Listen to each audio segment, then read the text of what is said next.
Hello, what's up? I want to do a quick reacts video to a video put out by a creator I've been following for a little while now called TENTEN.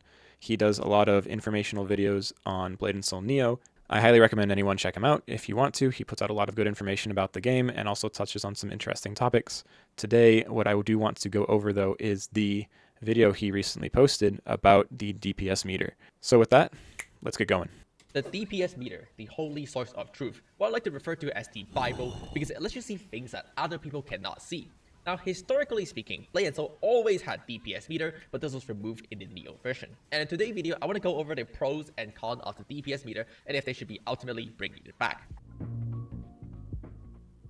Now, in case you didn't know, there is currently a advanced combat tracker plugin for Blade and Soul. It basically go ahead and read your combat log in your text chat and output your DPS for you. However, while it doesn't directly interact or interferes with the game memory, it does read the game memory and is against term of service and could get you banned. So This is important.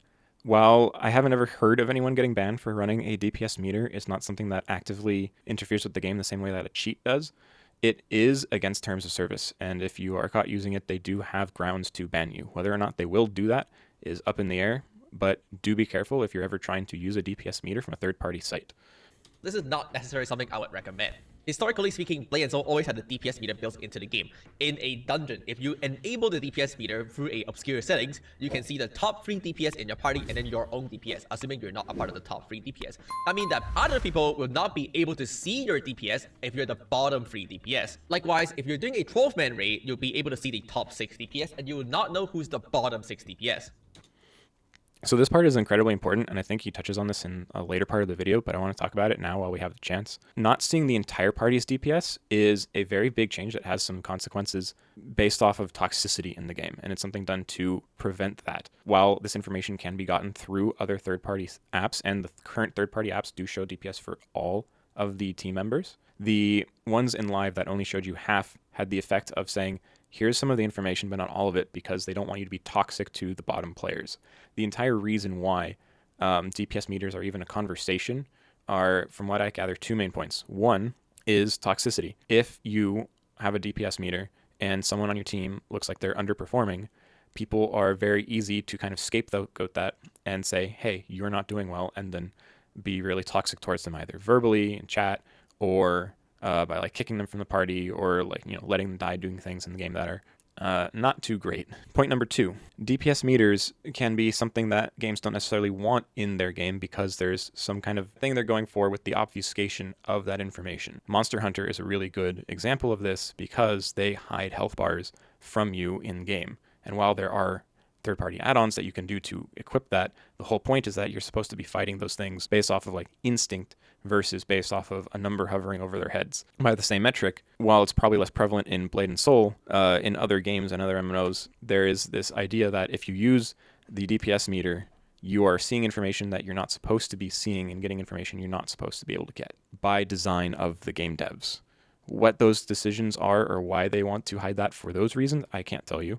And the fact that they had this kind of stuff in live before means that it was definitely an idea back then, and they've decided willingly to take it out now, either because they didn't have the resources to put it in or because they didn't want to for various factors that they saw happening online previously. Once again, most likely the whole idea of toxicity in a cooperative environment, and that could be something that they want to stop in order to make sure that new players and players who maybe aren't as well geared or have a hard time when they're still learning the class aren't just flamed because they have low DPS. The more tools you have in the game that make it so that you can compare yourself to other players, the more chance there is for players to create this kind of elitism where you don't open the doors to new players to experience things without a very generous person kind of guiding them through the way. And Blade and Soul Neo really wants to draw in new players. They have a player base right now based off of old players who played live and have come back, but they need to be bringing in new people who want to experience Blade and Soul for the first time. And I'm sure they don't want someone in a dungeon looking at these new players and saying, hey, your DPS isn't good enough, even though we're clearing this, in half the amount of time we need to anyways. I want to clear it 30 seconds faster, so get the fuck out. I understand people want fast runs, but at the same time, new players need to be able to play the game to some degree too. And having more information readily available to create that kind of elitism separates those two groups and creates an even more difficult time for new players. But the DPS meter never truly reflected your contribution in a party. Someone who is doing the mechanics is significantly more valuable than someone who is just pumping damage. As the result of someone who is focused on mechanics, their damage output could be a lot smaller just because they're more concentrated on doing other things in the fight than pumping damage out. The DPS meter also doesn't reflect contribution when it comes down to applying status or buff like that. As a Blade Dancer, it is my responsibility to consistently apply bleed onto the boss because this reduces the enemy combat health regen by 20%.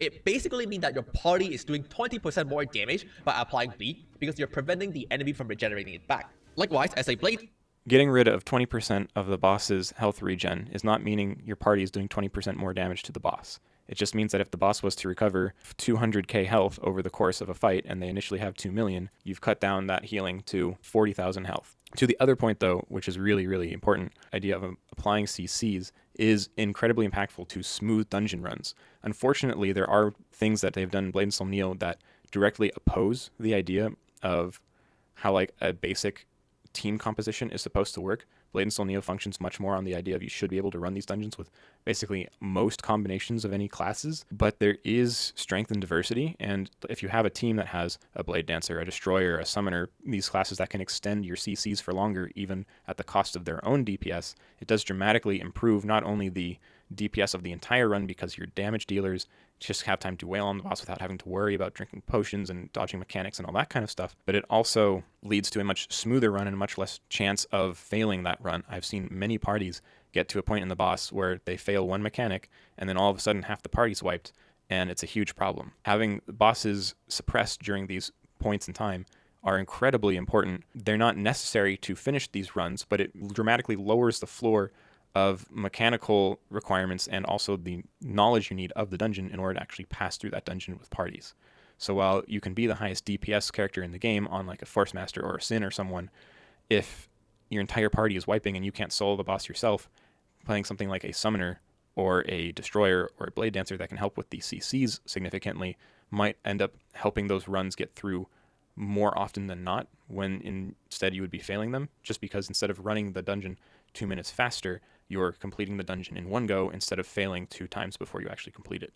And like he touched on here, the DPS meter does not point that out. In fact, it would look like the Blade Dancer is doing less DPS because of the fact that they're holding up the boss, but increasing the DPS of the rest of the party for that. So that's another thing, is a lot of people have issues separating those statistics. A lot of people like to take a look at what the DPS meter is and take that as gospel, when instead a really better measure of it would be something like, how many times have you completed this dungeon run? What's your fastest dungeon run time? Which are statistics that are not readily available to players to look at for similar reasons of you don't want players to be toxic to other players just because they haven't completed the dungeon before. They need to be able to run it eventually. But unfortunately, no matter what you do, you're always going to get that sort of toxicity in elitism across some point of the player base. So having mechanisms to guard against that is important.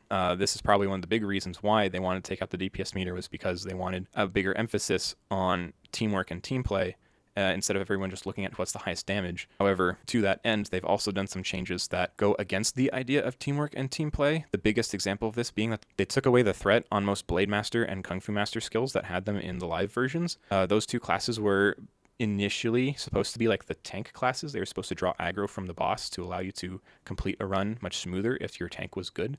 Now it's just based off of regular boss aggro and who has the highest DPS, so oftentimes you'll see your highest DPS member taking it, and if it's not the Kung Fu Master or the Blade Master, it can make it incredibly difficult if whoever did draw the aggro is not used to drawing the aggro of the boss. It's interesting that you would want to emphasize more teamwork and team play and take out resources to allow players to kind of have to focus on that more, but then also remove tools to let you actually have that kind of team composition. Dancer, I'm able to consistently knock down and CC the boss, and then grab the boss so that the boss stay in one place while the rest of the team full free DPS with unlimited focus uptime. This is an overall massive increase for the party DPS, but it does come as a sacrifice of my own DPS. So as a result, my own DPS on the DPS meter will go down while everyone else will go up, and so therefore the DPS meter never truly represents the full picture. This is the biggest problem with the ACT plugin. It's going to fail to account for many things because it is not built into the game. It doesn't count your status damage, it doesn't count your soul core more damage and stuff like that, and it's going to easily misrepresent how much damage everyone else is doing in your party, or maybe even your own damage. And most importantly, because it shows everyone all 6 DPS compared to historical DPS meter where it only showed the top 3, people would easily use this as a weapon of be like, this person is doing the least damage, let's kick him out and stuff like that. However, to be fair though, Blades of NEO is quite challenging in comparison to the original live versions. Your party need to meet a pretty high DPS requirement in order to complete dungeon, at least on the initial release. That means that all 6 of your members need to have the relevant gear, min-max stat, and stuff like that, as well as most importantly, playing really well doing the rotation on point in order to clear a dungeon. And DPS meter will help you indicate these things if they're being met or not. So, to briefly touch on that, yes, you need specific requirements, especially in the early days of a new patch, in order to beat these higher ranked bosses. And I think their general design philosophy of NCSoft right now with NEO is that they want this to be something that people have to reach for the first week or two, or have to use extremely coordinated gameplay with their characters being beefed up beyond the level significantly of the current content in order to run the new content on day one. I don't think they expect a majority of the player base to do that. And once you've gone a couple weeks into a patch and everyone's been able to craft the equipment from the dungeons, even if they haven't actually run the dungeons yet, and suddenly they're above the requirements, then these runs suddenly become much easier. Bad Bug, for example, day 1, day 2 of the Moonwater patch, almost no one was running it, and there were huge requirements compared to the gear of people at the time that you just couldn't meet. Now, you see people running it all the time with like 1 or 2 actually geared people, and then a whole bunch of accounts that are alt accounts, new characters, that kind of stuff, because you don't need that kind of experience anymore. It can be run steadily with 1 or 2 players that know what they're doing. And because of that, I feel like the notion that a DPS meter is needed to check for those, week 1, week 2 dungeon raids is a little incorrect. If you're going to have a DPS meter and you're going to judge parties based off of that DPS meter, 1, you can't actually judge whether or not your party's good until you've tried the dungeon at least once. There's also some degree of learning that all players have to do in these dungeons, and that also dramatically increases their DPS. Someone who's not used to the mechanics of a dungeon is going to have a much harder time doing DPS than someone who is already used to it, used to the boss's attack patterns,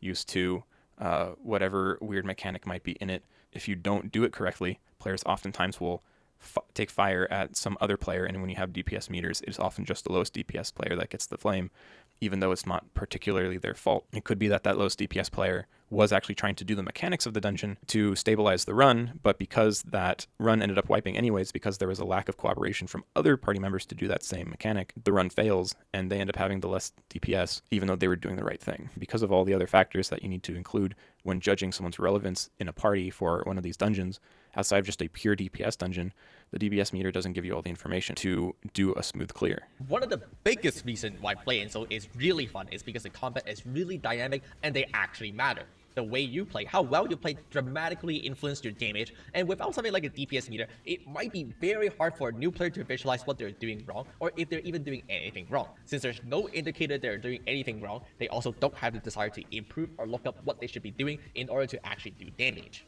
If you go into lower level dungeon and party with newer player or beginner player, you will often find that they're making very obvious mistakes that are dramatically hurting their damage, but because there's no indicator that they're making any mistakes, because there's no one calling them out, because there's nothing to hold them accountable, often they don't even know that their damage is suffering dramatically because of these things. If a DPS meter were to be in the game, then new player can visualize that the damage difference between them and their party member, and that would be the first step of potentially improving, whether that be gear or playstyles. They ask themselves, hey, how come my party member is doing so much more damage than I am? And that will be the first step of any kind of improvement.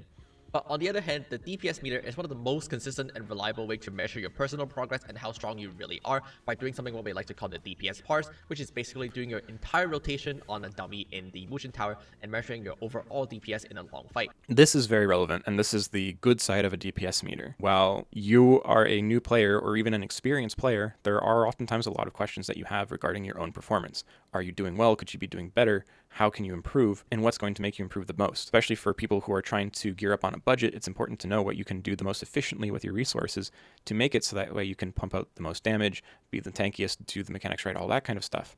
Running a dungeon more smoothly doesn't always have to do with just pure DPS, but it can also be the mechanics of the dungeon. However, just the idea of a personal DPS meter in-game is incredibly nice because that way you can always judge your own performance against yourself. And I feel like that's the biggest thing that's missing. Even if you don't want to have a party DPS meter, having a solo DPS meter is very nice to have because it allows you to see if I get more AP or if I get more crit damage or if I get more crit rate. If I try these different builds, if I try these different skills, how does my DPS change? You can test that yourself instead of having to try to look through all these online forums that don't exist because there's no information out for this game, which is super frustrating.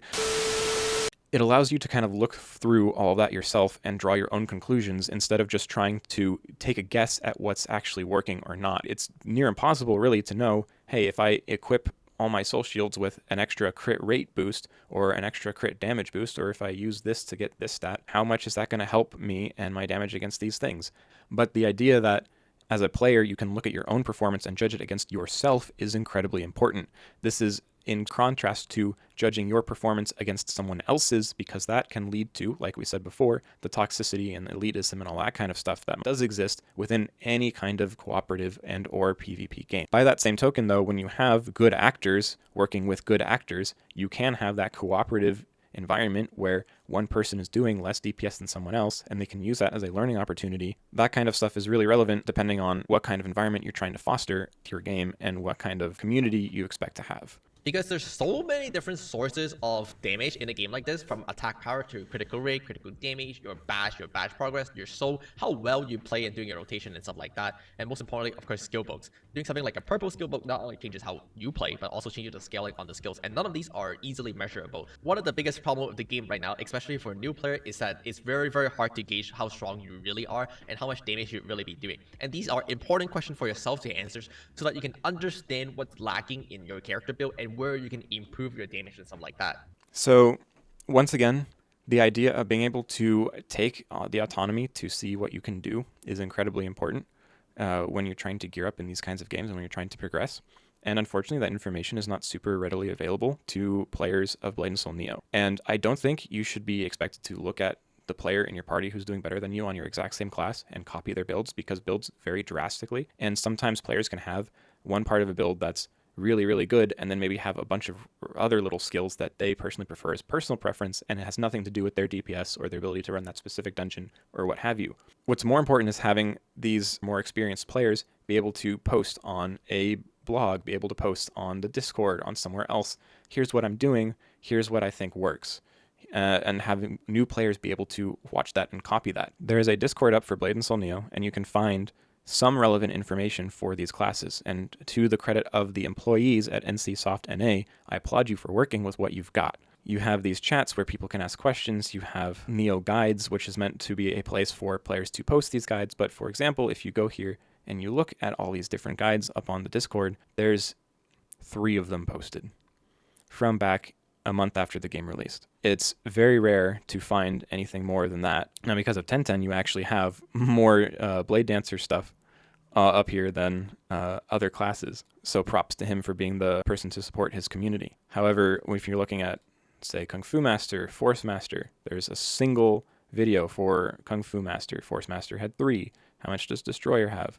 A single one, and oftentimes these go out of date very quickly with each of the new patches. And unfortunately, there's not an abundance of people posting all their builds and what they want to do on YouTube or a blog post somewhere or anywhere else to try and help the new player, or maybe help an experienced player learn a new class and figure out what they're doing. I myself have had quite a time trying to figure out how to play Assassin. I know I'm bad, I'm sorry, but it's what it is. When I was trying to learn Assassin, I came here for the guides, and I found all of these 3, watched through all of them, and came to the conclusion that, I needed to play one form of Assassin. Found out that it was too expensive based off of the Blue Book requirement, tried to play a different form of Assassin, and have been having a really hard time learning it. And I'm slowly discovering as I go through other sites that there are so many things that these guides maybe don't touch on or maybe forget that you have to take into account. There are always good people willing to put out that information, and we love it when they do, but it is incredibly hard to find right now. If we're talking about the idea of taking learning into your own hands to improve your character and improve your run and improve your gameplay, that's the first place I would look at, is trying to encourage creators to create that content, that educational content, to help new players or help existing players learn new things, as opposed to saying, hey, you can, look up a character in a game and just see what they're doing. So to that degree, I think this is less of a DPS meter issue and more of an information issue.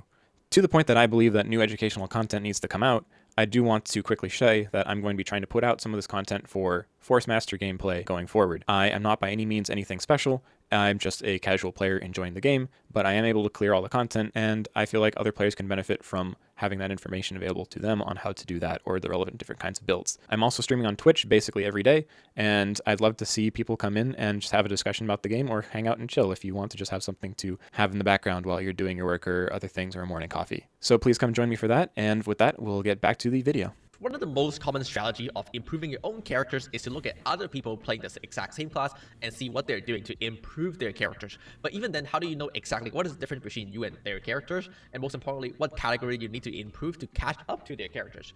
Looking at this person who I just found in the Motion Tower, do you know if this person's character is stronger than me or if I'm stronger than this person? And in this case, what make it so that I am stronger than this person? For example, they have legendary accessories, but these are not very good. That's one line of critical rate here, and that's one line of critical damage here.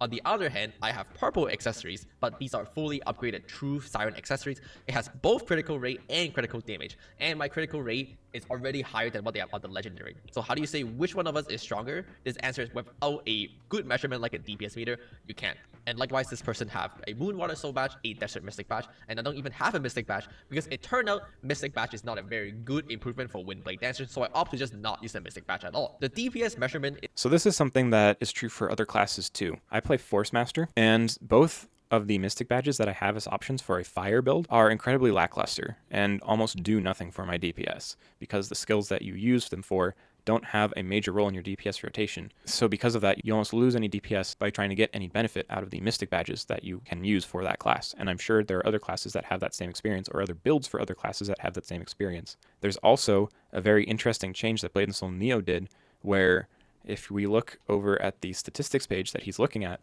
the critical rate and also the critical damage used to be more expressly told to you back in the live version. You'd have your 1800 critical rate, 2800 critical rate, 3500 critical rate, whatever, but then there would also be a second line when you pull down that menu to show you what percentage of crits does that actually equate to. Are you at 50% crits? Are you at 60% crits? How much damage am I gaining from 800 critical damage to 1000 critical damage to 1200 critical damage? And they took that information away, and I'm not sure why.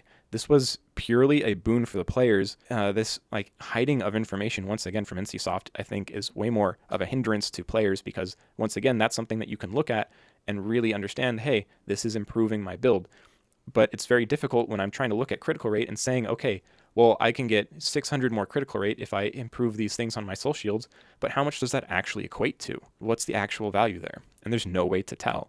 badge, and I don't even have a Mystic badge because it turned out Mystic badge is not a very good improvement for Wind due to improve your characters. If you see someone with higher critical rate doing more damage than you, then that's an indicator that you should work on your critical rate and stuff like that. For this reason, almost every single game with a DPS meter end up using the parts as a metric to get into party. For example, a game like Maple Story or Final Fantasy 14 all uses this to recruit people into your party, where you'll post your DPS parts, what we like to call the battle analysis in Maple Story, and then this is the true metric of how strong your characters really is. And for people who are trying to clear content for real, it is a much more reliable metric than trying to create a party like this, because you don't really know how strong someone really is. Just for example, picking on this person, how am I supposed to know how strong they are? Because they have a good amount of blue skills, but also not a lot. They do have 8 masteries, have a good amount of attack power, critical rate, critical damage. So I can only guess that they are fairly strong, but it's hard for me to tell how strong.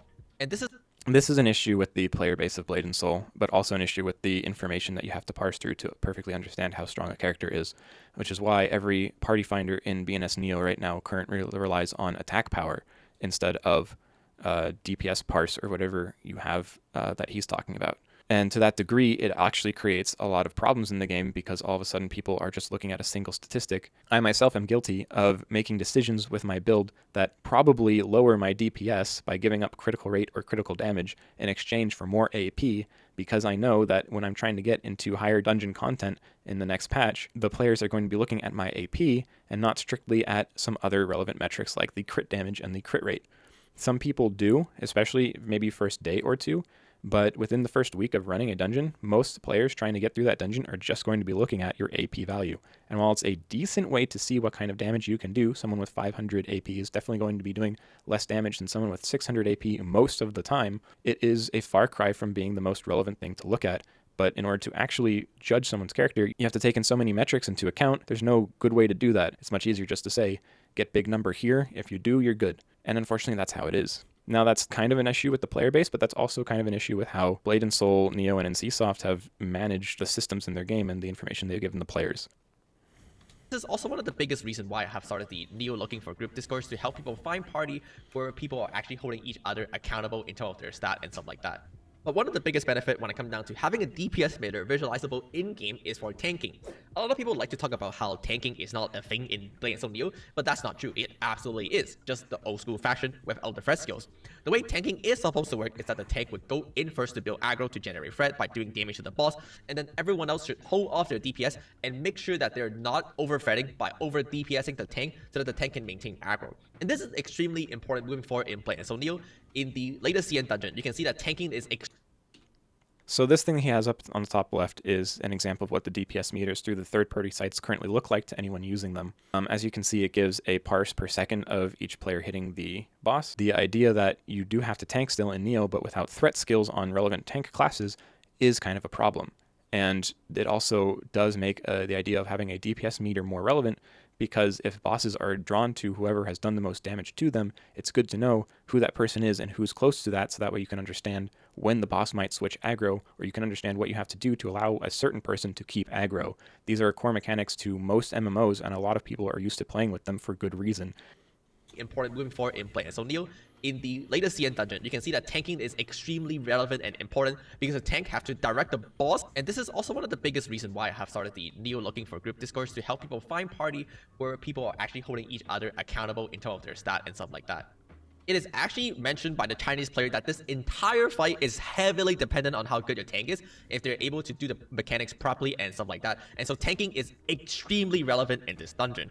Obviously, the CN BNS version is a little different, and we don't exactly know if we're going to be getting a dungeon like this, but I'll be doing a showcase of this dungeon and explain the mechanics very soon, so be sure to subscribe to the channel if you're not yet already. Overall, it is hard to say if Blade and Soul should bring back the original DPS meter. I did really like how the original DPS meter only showed the top 3 DPS, so I feel like it helped eliminate some toxicity, because at the current moment, to be very honest, most of the top player already have the third-party plugin to see people DPS, which is kind of understandable, because if you want to clear the latest dungeon, then it is true that at the current moment you need everyone to keep up, and so it is the only realistic way to clear the latest dungeon. But at the same time, it does create a lot of toxicity, especially with how the third-party plugin DPS is not the most accurate thing, as it doesn't represent things like status, it doesn't represent things like party buff and stuff like that.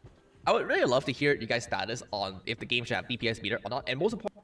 So I think the idea of bringing back the old DPS meter with the top half of the party shown and then your relevant DPS, or at least bringing back a personal DPS meter, would be incredibly beneficial to parties. It allows you to understand who's going to be tanking the boss. It allows you to understand who are the relevant players to play around, and allows you to understand where you kind of sit at the party, which is something that a lot of people like to know, if not for party run information, but for their own benefit, while also having the workaround of going through some toxicity by allowing you to not see the bottom half of the run. Is that a perfect system? No. And is there room for toxicity still? Absolutely. But it is better than nothing. I think having no DPS meter available is, in the end, a bad decision for the game, because people still want it, and it's clear a lot of players want that DPS meter, hence why there's so much backing for the plugin behind it.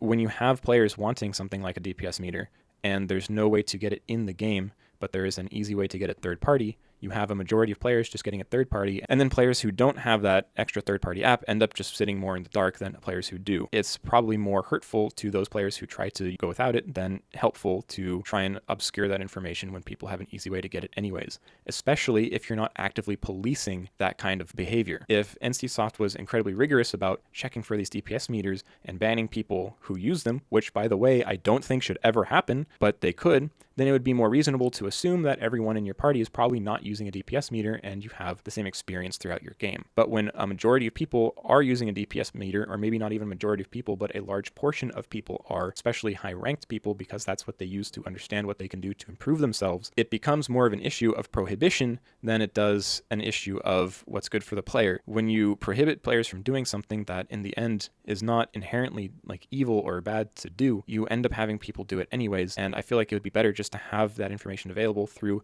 a dedicated in-game DPS meter so people don't have to go to third-party sites to try and get that information, which ends up causing more harm for the players in the end than good, because that opens the door for a lot of exploitation through those third-party avenues instead of just having that official way to access that information in the first place. So yes, DPS meter with the top 3 or top 4 or top half, whatever you want to call it, and your DPS, I think would be incredibly beneficial for the game. Players might still use the Act plugin in order to see the entire party's DPS, but that would be way more easy to avoid, and over the long run, I feel like it's very beneficial for the game, since that's what a lot of players seem to want in a game like this. It's important to listen to the players and make sure that they're getting what they want as long as it's reasonable to do, and I feel like including that kind of DPS meter is very reasonable to allow them to get that information that they want to get without being too toxic, in the same way that the live version very cleverly handled that with the top half DPS meter showing. In the end, remember that it's always an individual choice whether or not you are toxic to someone or you help someone make their day brighter. So always try to choose to help those players out that are asking for it kindly.